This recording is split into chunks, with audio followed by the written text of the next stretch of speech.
ఆపద పన్నాగాలు ఎవరి మీదకి వస్తుంటాయి, ఆపదలు పన్నాగాలు ఎవరిని చుట్టుముట్టాడుతుంటాయో తెలుసుకుందాం. పరిశుద్ధ గ్రంథం నుంచి కీర్తన గ్రంథము 83వ అధ్యాయము 3వ వచనము దేవుని వాక్యం మీద ఒకసారి మనం ధ్యానించుకుందాం. నీ ప్రజల మీద వారు కపటోపాయములు పొందుచున్నారు, నీ మరుగు చొచ్చిన వారి మీద ఆలోచన చేయుచున్నారు. ప్రథమ చెల్లి సహోదరులారా, దేవుని నామానికి మహిమ కలుగును గాక. దేవుని వాక్యం మనం చదువుకున్నాం కదా. ఆ వాక్యం ఏం చెప్తుంది? దేవుని ప్రజలైన ఇశ్రాయేలు ప్రజల మీదకి కపటమైన ఆలోచనలతో శత్రువులు వచ్చేస్తున్నారు.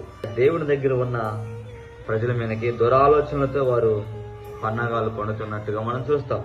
వాళ్ళు ఎలా పన్నాగాలు పండుతున్నారంట?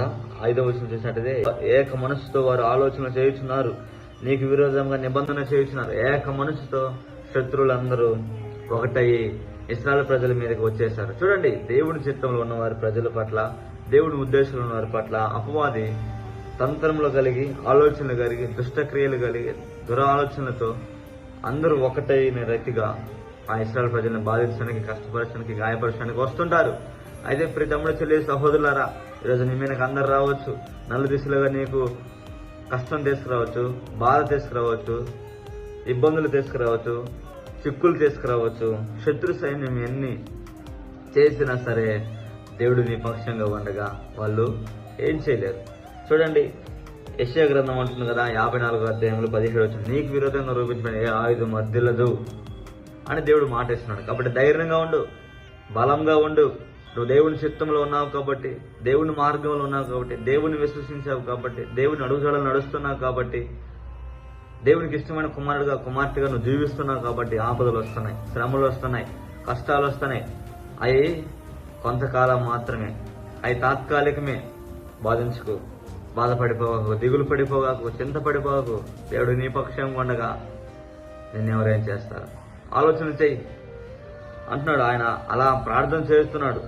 చూడండి, 18వ వచనం చూడండి, యెహోవా అను నామం ధరించి నీవు మాత్రమే సర్వలోకంలో మహోన్నతులని వారు ఎరుగుదురు గనక, శత్రువులు గాని భీతి చెంది భయపడిపోదురు గాక, నీ నామాన్ని గణపరచు అని అంటున్నాడు. ఈరోజు మరి నీ నామాన్ని గణపరచు, నా జీవితంలో, నా కుటుంబంలో, నా సమస్యలు, నా బాధల్లో, ఇబ్బందుల్లో నీ ఉండు అని నీకు విరోధంగా రూపించిన ఏ ఆయుధం వద్దని సెలవిచ్చావు కదా ప్రభా అని ఒక్కసారి నువ్వు ప్రార్థన చేసిన ఇలా దేవుడు సహాయం చేస్తాడు. చూడండి, నెహెమ్యా ఎంతో ఉద్యోగంతో, ఆసక్తితో దేవుని పనిచేయడానికి, దేవుని ప్రాకారాన్ని కట్టడానికి వచ్చినప్పుడు అక్కడున్న ప్రజలు దేవుని చిత్తానికి వ్యతిరేకంగా కట్టుకట్టి నెహెమ్యాని అడ్డగించారు. అయితే నెహెమ్యా ఆపదల గుండా చుట్టుముట్టు శత్రువులు వచ్చినప్పటికీ దేవునిపై విశ్వాసంతో, దేవునిపై నా నమ్మకంతో ప్రార్థన చేసినప్పుడు దేవుడు అద్భుతంగా జవాబిచ్చాడు.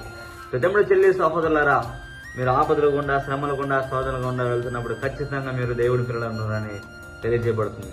కాబట్టి మీ విశ్వాసం పరీక్షించబడుతున్నప్పుడు మీరు మరింతగా దీవెనలోకి నడుస్తున్నామని, సంతోషంలో నడుస్తున్నామని, మరింతగా బలపడుతున్నామని ధైర్యం వహించి మీరు ప్రార్థన చేసి ముందుకు సాగినట్లయితే దేవుని కార్యాలు మీరు చూస్తారు.